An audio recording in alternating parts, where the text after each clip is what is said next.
মুমিনের জীবনে যতগুলো ইবাদতের মৌসুম আছে তার মধ্যে সবচেয়ে শ্রেষ্ঠ মৌসুম হচ্ছে রমাদান। সবচেয়ে শ্রেষ্ঠ মৌসুম কি? এই কারণে সাহাবায়ে কেরাম রাদিয়াল্লাহু আনহুম আজমাইন শাবান মাস থেকেই, বরং তার চেয়ে আগ থেকেই, রজব থেকেই, শাবান থেকেই রমাদানের প্রস্তুতি গ্রহণ করতেন।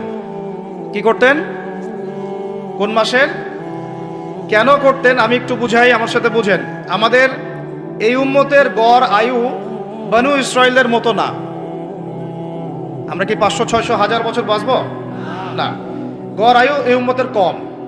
এই কারণে আল্লাহ রাব্বুল আলামিন আমাদেরকে এই ইবাদত করার জন্যে অল্প সময়ে অল্প ইবাদতে যেন আমরা বেশি বেশি নেকি পাই, ফজিলত অর্জন করতে পারি, এই কারণে আল্লাহ রাব্বুল আলামিন আমাদেরকে কিছু মৌসুম দিয়েছেন, ইবাদতের কি মৌসুম। আর আল্লাহ পাক আমাদেরকে পাঠিয়েছেনই পৃথিবীতে তার ইবাদত করার জন্য। যেমন আল্লাহ পাক কি বলেছেন সূরা যারিয়াতের 56 নম্বর আয়াতে আল্লাহ পাক বলেছেন যে ওয়ামা খালাকতুল জিন্না ওয়াল ইনসা ইল্লা লিয়াবুদুন, আমি জিন জাতি আর মানব জাতিকে শুধুমাত্র আমার ইবাদত করার জন্যই সৃষ্টি করেছি। তাই না? আমাদের দুনিয়াতে আসার অন্য কোনো কারণ আছে? না। এখন আল্লাহ পাকের ইবাদত কি সবাই সমান করতে পারবে? উত্তর হচ্ছে না। আল্লাহ পাক বলছেন সূরা মুলকের মধ্যে গিয়ে বলছেন 2 নম্বর আয়াতে আল্লাযী খালাকাল মাউতা ওয়াল হায়াতা লিয়াবলুয়াকুম আইয়ুকুম আহসানু আমালা। আমরা সবাই এটা তো পড়ি। রাতের বেলা সূরা মুলক পড়েন, কে কে হাত তোলেন? মাশাআল্লাহ, হাত নামান। ফজিলত, রাতের বেলা সূরা মুলক পড়ে ঘুমালে ইনশাআল্লাহ এই চর্চা, এই অভ্যাস, এই সুন্নতের উপর আমল করতে থাকলে আল্লাহ চান তো এই আমলের ওসিলায় আল্লাহ পাক তাকে কবরের আযাব থেকে মুক্ত রাখবেন ইনশাআল্লাহ। সূরা মুলকের এই 2 নম্বর আয়াতে আল্লাহ পাক বলেছেন যে তিনি সেই আল্লাহ যিনি মৃত্যু সৃষ্টি করেছেন, জীবন সৃষ্টি করেছেন। কেন দুনিয়াতে পাঠিয়েছেন? কেন? লিয়াবলুয়াকুম আইয়ুকুম আহসানু আমালা। তিনি দেখতে চান তোমাদের মধ্যে আমলে শ্রেষ্ঠকে। কি দেখতে চান? আমলে, এমন না যে আমলে মধ্যমকে, আমলে গতানুগতিককে, এমনটা তিনি দেখতে চান না। ক্লাসে যে ফার্স্ট হয় তার পড়াশোনা, তার পরিশ্রম, আর যে লাস্ট হয় তার পরিশ্রম কি সেম? যে টেনে টুনে পাস করে তার পরিশ্রম কি সেম? তাহলে আমরা বুঝলাম যদি আমাদেরকে ফার্স্ট হতে হয়, সেকেন্ড হতে হয়, থার্ড হতে হয়, টপ 10-এ থাকতে হয়, তাহলে আমাদের পরিশ্রমটাও কি করতে হবে? বেশি করতে হবে। সহজ জিনিস। আল্লাহ পাক এই জন্য আমাদেরকে পৃথিবীতে পাঠিয়েছেন। আল্লাহ পাক দেখতে চান না কে জুমার নামাজ পড়ে, কে শুধু ঈদের নামাজ পড়ে, কে শুধু নামাজও পড়ে আবার সুদও খায়, ঠিক আছে, কে আবার নামাজও পড়ে আবার মাদকও খায়, কে এদিকে ইসলামের জন্য মাহফিলের মধ্যে পরিশ্রম করতেছে আবার ওইদিকে মেয়ের সাথে জেনাও করে। আল্লাহ পাক এগুলো দেখতে চান না। আল্লাহ পাক দেখতে চান আমলের মধ্যে শ্রেষ্ঠকে, কে সবচেয়ে ভালো। তো সবচেয়ে ভালো হতে হলে কি ফর্মুলা? পরিশ্রম বেশি করতে হবে, তাই না? পরিশ্রম বেশি করতে হবে, অন্যদের চেয়ে বেশি অ্যাক্টিভ থাকতে হবে, বুঝতে হবে বেশি, কাজ করতে হবে বেশি, ত্যাগ করতে হবে বেশি, সবর করতে হবে বেশি, তাই না? একই বিষয় জীবনে সফল হওয়ার জন্যও, একই বিষয় দুনিয়ায় সফল হওয়ার জন্যও, একই ফিলোসফি পরকালে সফল হওয়ার জন্যও। কথা ঠিক আছে? এখন আমাদের জীবনে একটা গন্তব্য আছে। গন্তব্যটা কি? আমার সাথে বলি জান্নাত। গন্তব্য কি? জান্নাতে যে ব্যক্তি যেতে পারবে তার দুনিয়া সফল, আখিরাত সফল। যে ব্যক্তি যেতে পারবে না তার দুনিয়াও বরবাদ, আখিরাতও বরবাদ। দুনিয়াতে নাম, যশ, খ্যাতি, টাকা, সম্পদ, পদ, রাষ্ট্রীয় ক্ষমতা ইত্যাদি থাকতে পারে, যদি সে ব্যক্তি পরকালে পুলসিরাত পার হতে না পারে সে সফল নয়, সে সফল নয়। কথা ঠিক আছে? এখন মনে করেন পৃথিবীর সবচেয়ে প্রতাপশালী একজন মানুষ ছিল ফেরাউন। কি নাম ছিল? সে কি পরকালে সফল? একই বিষয়, এখানে অনেকের অনেক বড় বড় সম্পত্তি থাকতে পারে, ক্ষমতা থাকতে পারে, যদি ঈমান, আমল এবং ইসলাম ঠিক না থাকে সে দুনিয়াতেও সফল না, পরকালেও সফল। সত্যি কথা বলতে আমরা এই কোরআনের প্রতি সত্যিকার অর্থে শ্রদ্ধাশীল না। মুখে মুখে বলি আমরা কোরআন ফলো করি, কোরআন ভালোবাসি, কোরআনের জন্য জান দিব ইত্যাদি ইত্যাদি। অনেক সময় দেখা যায় কোরআন আমরা তেলাওয়াতও করতে পারি না। যেই কিতাব তেলাওয়াতি করা শিখলাম না তার জন্য আপনি জীবন দিবেন? যে কিতাবের তেলাওয়াতি আপনি শিখতে পারলেন না এখনো, এখন সেই কিতাবের হুকুম বাস্তবায়ন করবেন, এই পর্যন্ত ঈমান তো যাওয়া অনেক দূরের কথা, তাই না? বিষয়টা এর প্রতি ভক্তি শ্রদ্ধা তো আসবে না, কারণ তেলাওয়াতি তো এখন শিখছেন না, অনুবাদ পড়ছেন না, আয়াতের অর্থগুলো জানছেন না। এটা আল্লাহ পাক এই মানব জাতির জন্য পাঠিয়েছেন, পুরো মানব জাতির জন্য, শুধু মুসলিমদের জন্য না। এখানে আল্লাহ বলেছেন চুরি করলে চোরের হাত কেটে দাও। কি করো? কে শুনবে এই কথা? এখন কে মানবে এই কথা? আল্লাহ পাক বলেছেন ফাযাক্কির, তুমি উপদেশ দাও। ইন নাফাআতিয যিকর, যদি উপদেশ কাজে আসে, সায়াযাক্কারু মান ইয়াখশা, যে আল্লাহকে ভয় করে দ্রুত ফিরে আসবে ইনশাআল্লাহ। আল্লাহকে যারা ভয় করি আমরা ফিরে আসবো না ইনশাআল্লাহ। আল্লাহ পাক বলছে ফাযাক্কির, উপদেশ দাও। ফাযাক্কির কি? তুমি উপদেশ দাও। ফাযাক্কির ইন নাফাআতিয যিকরা সায়াযাক্কারু মান ইয়াখশা। অন্য সূরা আছে ফাযাক্কির ইন্নামা আনতা মুযাক্কির, ফাযাক্কির ইন্নামা আনতা মুযাক্কির, তুমি শুধু উপদেশ দাতা। লাস্তা আলাইহিম বিমুসাইতির, তুমি কারো প্রতি দারোগা নও। আমরা কারো প্রতি কি নই? দারোগা নই। আমাদের কাজ কি? বাল্লিগু আন্নী ওয়ালাউ, প্রচার করো একটা আয়াত যদি যাও, ব্যাস। এরপর যদি না মানেন আপনার প্রস্তুতি আপনি গ্রহণ করেন। একটা বিষয় খেয়াল করেন না, যে যখন সূর্য ডুবে যায় তখন পাখিগুলো কি করে বলেন? বাসায় ফিরে যায় না? মানে দিন শেষ, সূর্য ডুবে গেছে, এখন বাসায় ফিরতে হবে, তাই না? এভাবে আল্লাহ পাক রমাদান দিয়েছেন আমাদেরকে কেন জানেন? যাতে এই যে সারা বছর আমরা এদিক ওদিকে ছোটাছুটি করে দূরে সরে গেছি না, এখন কাছে আসো, ঘরে আসো, আল্লাহর কাছে আসো। রমজান মাসে কোথায় আসো? আল্লাহর কাছে আসো। এখন আল্লাহর কাছে আসতে হলে আপনার প্রিপারেশন লাগবে না? আমি আপনাদেরকে আজকে 15টা পয়েন্ট বলবো ইনশাআল্লাহ। বেশি বড় বড় করে না, জাস্ট সংক্ষিপ্ত করে 15টা পয়েন্ট। এই পয়েন্টগুলো আমাদেরকে রমজানের আগেই নিজের মাথায় ঢুকাইতে হবে। পাক্কা নিয়াত করতে হবে আল্লাহ পাক যেন আমাকেও তৌফিক দেন, আপনাদের সবাইকে তৌফিক দান করেন। তো আমি যেটা বলছিলাম ভাই, আমাদের আগে ইলম শিখতে হবে, আমল বাড়াইতে হবে, ওলামা কেরামের সোহবত লাগবে, আর রিজিক হালাল করতে হবে। কি করতে হবে? কোন অবস্থায় সুদ ঘুষ হারাম দুর্নীতির সামনেও যাবেন, যদি যান আপনি পরকালে পস্তাবেন। আর কিচ্ছু বলার নেই আমার। যদি যান তাহলে আপনি দুনিয়াতেও পস্তাবেন, পরকালে পস্তাবেন। আল্লাহ পাক আপনাকে হেফাজত করে না। আমি বের হয়ে আসেন, নিয়াত করেন, রিজিকের মালিক আল্লাহ। আর রাজ্জাক কে? কে আর রাজ্জাক? এই সাগরের নিচে যে মাছগুলো থাকে লক্ষ লক্ষ কোটি কোটি, কোনোদিন সুদ খায়, ঘুষ খায়, জুলুম করে? ওদেরকে কে খাওয়ায়? এই জমিনে যত প্রাণী আছে চাকরি বাকরি করে, কখনো ব্যবসা করে? কিছুই তো করে না। কে খাওয়ায়? তা আমাকে সুদি খাওয়া লাগলো? আমাকে রিজিকের জন্য সুদি খাওয়া লাগলো? হ্যাঁ, আমাকে ঘুষি খাওয়া, আমাকেই খাওয়া লাগলো? আমাকেই দুর্নীতি করতে হইলো? আল্লাহ পাক আমাদেরকে বুঝ দান করেন। আমি রিজিক আল্লাহ পাক দিবেন। যদি আপনি হারামে চান তখন হারামেই পাবেন, হালালে চাইলে আল্লাহ পাক হালাল রাস্তা বের করে দিবেন ইনশাআল্লাহ। তো এগুলো আমাদের কাজ ভাই। একদিন দুই দিনের মাহফিল করে আমরা সব কায়েম করতে পারবো না। তারপরে আমাদের পরিবারের আদর্শ ঠিক করতে হবে, পরিবারের মেয়েদেরকে পর্দায় রাখতে হবে, সবাইকে সৎ কাজে আদেশ করতে হবে, অন্যায় কি করতে হবে? নিষেধ করতে হবে, দাওয়াতের কাজ করতে হবে, আলেমদের সহমতে থাকতে হবে, উম্মাকে ঐক্যবদ্ধ করার চেষ্টা করতে হবে। তারপরে ইনশাআল্লাহ দিনের জন্য কিছু করা যাবে। তো ঠিক আছে কথা? আল্লাহ পাক আমাদেরকে বোঝার তৌফিক দান করেন। এখন আসেন ভাই, ওই 15টা পয়েন্ট আমি আপনাদেরকে বলি, এই 15টা মাথা ঢুকান। এটা ভুলে যাবেন না, আজকে সব ভুলে গেল, ঠিক আছে? রমাজানের প্রস্তুতি নাম্বার 1, আমার সেটা বলেন। রমাজানের প্রস্তুতি নাম্বার 1 হচ্ছে যত দুনিয়াবি কাজ আছে সেই কাজগুলোকে কমিয়ে ফেলবো। 1, দুনিয়াবি কাজগুলো কি করব? মানে দুনিয়াবি যত কাজ, যত ব্যস্ততা যা আছে এগুলোকে কমায় নিয়ে আসবো, যাতে রমজান মাসে আমাকে বেশি বাইরে দুনিয়াবি প্রয়োজনের বাইরে বের হইতে না, বেশি ব্যস্ততা আমাকে দুনিয়ার জন্য না করতে হয়। মনে করেন যে আপনি চাইলে এখন যদি সামর্থ্য থাকে রমাদান এবং ঈদের বাজার করে রাখতে পারেন, কারণ লাইলাতুল কদর নষ্ট করে ঈদের বাজার, আর রমজানের অনেক রুহানিয়াত নষ্ট করে দেয় দুনিয়াবি বাজার ঘাট, তাই না? সবার সামর্থ্য হয় না, সবার সামর্থ্য হয় না, কিন্তু বড় বড় যে বিষয়গুলো আছে, বড় বড় খাবার, মৌলিক খাবার, এগুলো আপনি 2 মাসের জন্য বাসায় রাখতে পারেন যদি সামর্থ্য থাকে। সামর্থ্য নাই তাহলে সেটা আলাদা বিষয়। মোট কথা এটা শুধু একটা বিষয় বোঝাচ্ছি না, দুনিয়াবি যত ব্যস্ততা এগুলোকে কমায় রমাদানের জন্য প্রিপারেশন নিতে হবে। আল্লাহ পাক আমাদেরকে সবাইকে রমাদানের জন্য প্রিপারেশন নেওয়ার তৌফিক দান করেন। এটা হলো মনস্তাত্ত্বিক প্রিপারেশন, যে রমাদান আসতেছে, আমি শাবান মাসেই আমি আমার কাজগুলো গোছাই নিব, যাতে রমজানে আমি ফারেক থাকি ইবাদতের জন্য। বুদ্ধিমানের কাজ না এটা? আল্লাহ পাক তৌফিক দান করেন, আমিন। 2 নম্বর হচ্ছে ভাই, রমজানের আমরা সবাই 30টা সম রাখবো বলে নিয়াত করি, আল্লাহ পাক তৌফিক দান করেন, আমিন। কিন্তু এখানে একটা কথা, 2 নম্বরটা হচ্ছে রোজা রাখার মতো রোজা রাখতে হবে। কি বললাম বলেন?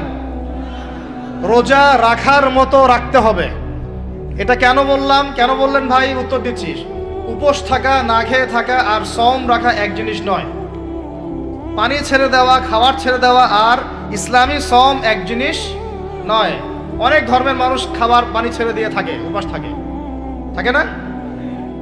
হাদিসের মধ্যে নবীজি বলেছেন যে যে ব্যক্তি রোজা রেখে অন্যায় কাজ ছাড়তে পারলো না, মানে আল্লাহর মাসিয়াত ছাড়তে পারলো না, এই যে কাবায়ের ফাওয়াহিশ এগুলো ছাড়তে পারলো না, অশ্লীলতা ছাড়তে পারলো না, মিথ্যা ছাড়তে পারলো না, বেহায়াপনা ছাড়তে পারলো না, তার না খেয়ে থাকায়, পানি না পান করায় আল্লাহর কিচ্ছু যায় আসে না।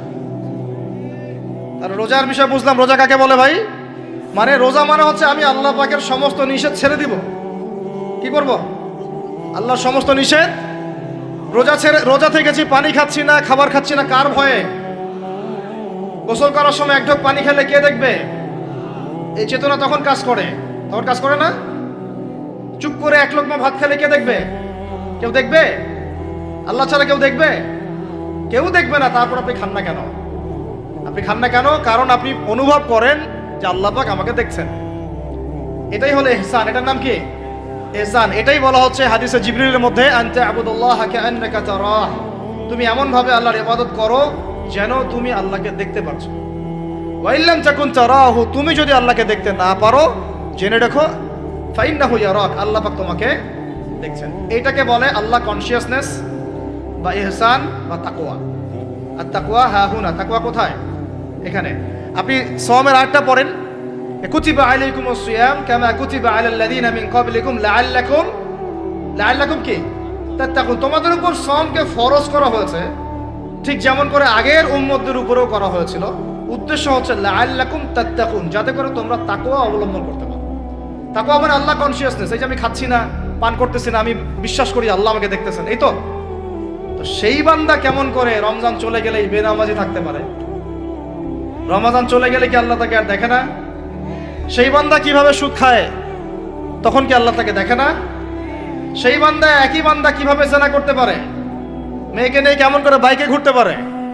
কেমন করে গায়রা মাহরামের সাথে আমরা ইয়ে করতে পারি, ফ্রি মিক্সিং করতে পারি? কেমন করে সে সমকামিতার দিকে ধাবিত হতে পারে? কেমন করে সে জুয়া খেলতে পারে? কেমন করে সে মাদক খাইতে পারে? কেমন করে সে আল্লাহ দ্রোহী আইন বাস্তবায়ন করতে পারে? যদি সে এটা চেতনা, এই চেতনা থাকে যে আল্লাহ আমাকে দেখছেন, এই চেতনাটাকে বদ্ধমূল করার জন্যই রমাজান আসে। বলেন সুবহানাল্লাহ। আমি বুঝাতে পারলাম রোজা রাখার উদ্দেশ্যটা কি? ওই জিনিসটাকেই আমাদের ভিতরে ইনস্টল করাই হলো উদ্দেশ্য। লাআল্লাকুম, আমার বলেন লাআল্লাকুম তাত্তাকুন। তাকওয়া কি কিনতে পাওয়া যায় বাজারে? এই যে আল্লাহ পাক আমাকে দেখছেন, আমি খাবো না, আল্লাহ আমাকে দেখছেন, আমি পান করতে পারবো না, আমার রেস্ট্রিকশন আছে, পিপাসায় গলা ফেটে যাচ্ছে একেবারে রোদের মধ্যে, তাও খাচ্ছি না কেন? কার ভয়ে? ওইটাই জীবনের সব ক্ষেত্রে বাস্তবায়ন করার জন্যই রমজান আসে। বুঝতে পারি নাই মনে হয়? ওই চেতনাটাই, একই চেতনাটাই জীবনের সবগুলো কাজে বাস্তবায়ন করার জন্য কি আসে? রমাদানের সওম আসে। আমরা শুধু রোজার ফজিলত নিয়ে বয়ান করি, রোজা রাখলে 70 গুণ নেকি হবে না, 70 গুণ হবে, 700 গুণ বাড়াই দিবে। মূল কথা ফজিলত তো ফজিলত পাবোই, মূল কথা এইটা, তাকেও অবলম্বন করতে হবে। আল্লাহ পাক আমাদেরকে তৌফিক দান করেন। কয়টা বলছি বলেন ভাই? 2টা মনে থাকবে। 1, দুনিয়াবি কাজ কমায় ফেলা। 2, কি রোজা রাখার মতো রাখা। 3 নাম্বার হচ্ছে, এটা আমার নিজস্ব একটা পরামর্শ আর কি। 3 নাম্বার হচ্ছে রোজা রাখার জন্য আমাদের সাহারি করতে হয়, ইফতার করতে হয়, এই তো। আল্লাহর ওয়াস্তে সাহারি এবং ইফতারে মুসলমানের মতো খাবার খাবেন, জানোয়ারের মতো খাবার খাবেন না। সাহারি এবং ইফতার এই দুটোতে কি খাবেন? মুসলমানের, মুমিনের মতো খাবার খাবেন, জানোয়ারের মতো খাবার খাবেন না। আল্লাহ পাক বোঝার তৌফিক দান করেন। মানে আমরা কিন্তু সাহারিতে কি করি জানেন? 7 পেট খাই। কয় পেট? নবীজি বলেছেন খাবে পেটের 1 ভাগ খাবার, 1 ভাগ পানি, 1 ভাগ, আবার বলি 1 ভাগ খাবার, 1 ভাগ পানি, 1 ভাগ। কার পেট খালি আছে এখন খাওয়ার সময়? খাওয়ার টেবিলে আমাদের ওস্তাদরা বলেন যে মুসলিম উম্মাহ, আমাদের ওস্তাদরা বলেন যে মুসলিম উম্মাহ খাবার টেবিলে হেরে গেছে, সে কখনো জিহাদের মাঠে জিততে পারবে না। বুঝতে পারেন নাই? বুঝতে পারলাম না মনে হয়। যারা খাওয়ারের টেবিলেই হেরে গেছি, এখানেই তো আপনি সুন্নাহ মাফিক খাইতে পারতেছেন না, প্রবৃত্তির কাছে হেরে গেলেন, গপ গপ গপ গপ করে খাচ্ছি 7 পেট ভর্তি করে। এখানে তো খাবারের সামনেই হেরে গেলাম, প্রবৃত্তির সামনে। সে আবার কাফেরদের সাথে জিতবে কেমনে? জিতবে? আগে নিজের প্রবৃত্তির উপর জিহাদে তো জিততে হবে। আমার মন চাচ্ছে যে না করি, করবো না, এটার নাম জিহাদ, এটাও জিহাদ। মন চাচ্ছে সুদ খাই একটু, খাবো না, এটার নাম কি জিহাদ। মন চাচ্ছে নামাজ না পড়ি, ঘুমায় থাকি, মন চাচ্ছে না, মন বলতেছে ঘুমাই ঘুমাই ঘুমাই, কিন্তু নামাজ পড়তে হবে। এই উঠলাম, অজু করলাম, গেলাম, এর নাম কি? এটাও এক প্রকার কি, বরং নফসের সাথে জিহাদটা অনেক বড় জিহাদ বলা হয়েছে, বলা হয় নাই? এটা মানুষকে শক্ত করবে। একটা মেয়ে সেটা প্রেম করতে মন চায়, করবো না, ওকে দেখবো না, যাবো না কাছে, এটা শক্ত থাকার নাম কি? এটা মনের নফসের সাথে কি, বুঝেন? আল্লাহ পাক আমাদেরকে নফস শক্ত করার তৌফিক দান করেন। তো ভাই, খাবার ইফতারেও এভাবে সাত পেট খাবেন না, সারিতেও খাবো না, ওয়াদা করি তো ইনশাল্লাহ। শোনেন, পরিমিত খাবেন, পুষ্টিকর খাবার খাবেন। পরিমিত খাবেন কিন্তু পুষ্টিকর খাবার খাবেন, তাহলে যথেষ্ট হবে ইনশাল্লাহ। আর এখনকার যে খাবার, এতে বেশিরভাগই ভেজাল। যত বেশি খাবো তত দ্রুত অসুস্থ হবো। এই যে আমরা দিন দিন যে দুর্বল হয়ে যাচ্ছি, বুঝতে পারতেছেন না আপনারা? এটা দিন দিন যে আমরা আগের জেনারেশনের মতো শক্ত না। আমাদের দাদারা, তার দাদারা যেরকম স্ট্রং ছিলেন, আমাদের ইয়াংরাও কিন্তু অত স্ট্রং না। একটা ইয়াং ছেলেকে আপনি এখন 50 বছরের একজন মুরব্বীর সাথে পাঞ্জা লাগায় দেন, পারবে না, ওই চাচাই জিতবে। এটার কারণ হচ্ছে ভেজাল খাবার, ভেজাল পরিবেশ, ভেজাল সবকিছু। আমরা যা খাচ্ছি বেশিরভাগই বিষ। আর আল্লাহর কসম, এগুলো মনিটর করার দায়িত্ব সরকারের, এগুলো মনিটর করার দায়িত্ব প্রশাসনের। এদেরকে মোবাইল কোর্টের আওতায় নিয়ে এসে একদম 1 বছরের জন্য ঢুকাইতে ভিতরে। আইনের সঠিক প্রয়োগ হলে এমনি সিধা হয়ে যাবে। বাঙালিদেরকে শুধু মিষ্টি মিষ্টি কথা বলে কাজ হবে না, মাঝে মাঝে কঠিন শাসন লাগে।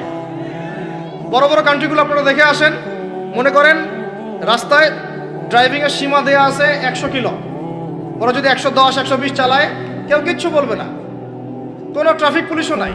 মোবাইলে একটা মেসেজ চলে আসবে যে তোমার এই 1500 রিয়াল 2000 রিয়াল জরিমানা করা হয়েছে। দিবানা ড্রাইভিং লাইসেন্স বাতিল, ওটা বাতিল তো হবেই, 6 মাসের জন্য জেল খাটবা। বাপ বাপ করে টাকা দিয়ে আসবে, টাকা না দিলেও আর ভয়ে চালাবে না, বাবারে বাবা একবার 1500 রিয়াল খাইছি, আবার খাওয়া যাবে। আইন শুধু থাকলে হয় না, আইনের একদম কঠোর বাস্তবায়ন থাকতে হবে। এই জিনিসটা যদি থাকে, দেখবেন সমাজ ঠিক হয়ে গেছে ইনশাআল্লাহ।